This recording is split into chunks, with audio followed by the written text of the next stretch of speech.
নমস্কার।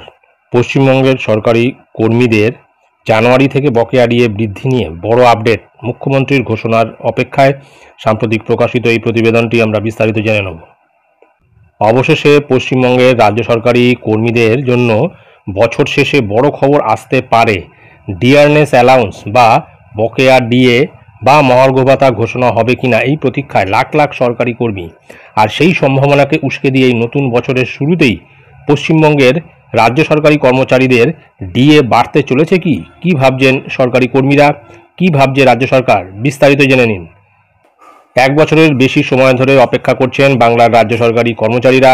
ডিএ বৃদ্ধি নিয়ে রাজ্য সরকারের সাথে চাপা অসন্তোষ যেমন রয়েছে, তেমনি সুপ্রিম কোর্টে ডিএ বৃদ্ধি নিয়ে মামলা এখনও পর্যন্ত বিচারাধীন। রাজ্য সরকারি কর্মচারী এবং রাজ্য সরকারের মধ্যে যে অন্তর্দ্বন্দ্ব, এবার তার ফলাফল কিছুটা মিলতে পারে জানুয়ারি মাসে। একদিকে নভেম্বরে কেন্দ্রীয় সরকারি কর্মীদের জন্য 4% ডিএ বৃদ্ধি করেছেন।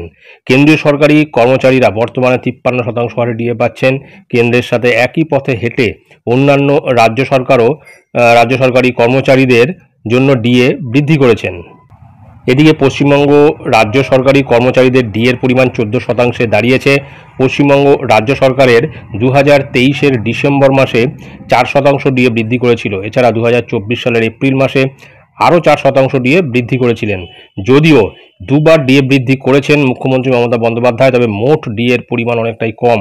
কেন্দ্রীয় সরকারি কর্মচারী এবং রাজ্য সরকারি কর্মচারীদের ডিএর পার্থক্য বর্তমান 39%। এই কারণে বাংলার সরকারি কর্মচারীদের অনেকটাই ক্ষোভ বৃদ্ধি পাচ্ছে। পশ্চিমবঙ্গ রাজ্য সরকারি কর্মচারীরা অনেকটা আশাহত রয়েছে। গত বছরের মতন এবছরেও ডিসেম্বর কিংবা জানুয়ারিতে মুখ্যমন্ত্রী মমতা বন্দ্যোপাধ্যায়ের তরফ থেকে ডিএ বৃদ্ধিজনিত বিজ্ঞপ্তি আসতে পারে বলে। পশ্চিমবঙ্গ রাজ্য সরকারি কর্মচারীরা বর্তমানে ষষ্ঠ বেতন কমিশনের আওতায় ডিএ পাচ্ছেন। অন্যদিকে কেন্দ্রীয় সরকারি কর্মচারীরা সপ্তম বেতন কমিশনের আওতায় ডিএ পাচ্ছেন। একদিকে পশ্চিমবঙ্গ রাজ্য সরকারি কর্মচারীদের দাবি রয়েছে সপ্তম বেতন কমিশন কার্যকর করা, সেই সাথে ডিএ বৃদ্ধি করা। এই দুই দাবি নিয়ে এক বছরেরও বেশি সময় ধরে আন্দোলন চলছে রাজ্য সরকারের বিরুদ্ধে। আন্দোলনের আবহের মধ্যেই মুখ্যমন্ত্রী মমতা বন্দ্যোপাধ্যায় নতুন বছরের শুরুতেই পশ্চিমবঙ্গের রাজ্য সরকারি কর্মচারীদের জন্য মহার্ঘ ভাতা বৃদ্ধি করতে চলেছে। চারিদিকে এই জল্পনা এখন তুঙ্গে। দেখা যাক ডিসেম্বরের শেষে কিংবা জানুয়ারির শুরুতে গত বছরের মতো ডিএ বৃদ্ধি করার কোনো বিজ্ঞপ্তি প্রকাশ পায় কিনা, সেই সাথে কত শতাংশ ডিএ বৃদ্ধি করা হবে বর্তমানে সেই দিকে তাকিয়ে রয়েছে পশ্চিমবঙ্গ রাজ্য সরকারি কর্মচারীরা। তো সুতরাং বোঝা যাচ্ছে যে পশ্চিমবঙ্গে ডিএ বৃদ্ধি হবে কিনা একটা আশা ছিল যে ডিসেম্বর মাসের এই ক্রিসমাস উৎসবের সময় গত বছর যেমন মুখ্যমন্ত্রী ঘোষণা করেছিলেন, এবছরও হয়তো সেরকম ঘোষণা করবেন। কিন্তু সেগুড়ে বালি মুখ্যমন্ত্রী সেই দিন অনুষ্ঠানে গেছিলেন ঠিকই, কিন্তু কোনো রকম ডিএ নিয়ে কোনো রকম উচ্চবাচ্য করেননি। এখন সরকারি কর্মচারীরা আশা করছেন যে হয়তো জানুয়ারির প্রথম দিকে ডিএর বিজ্ঞপ্তি বার হতে পারে।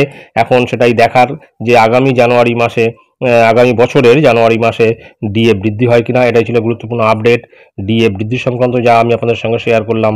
ধন্যবাদ।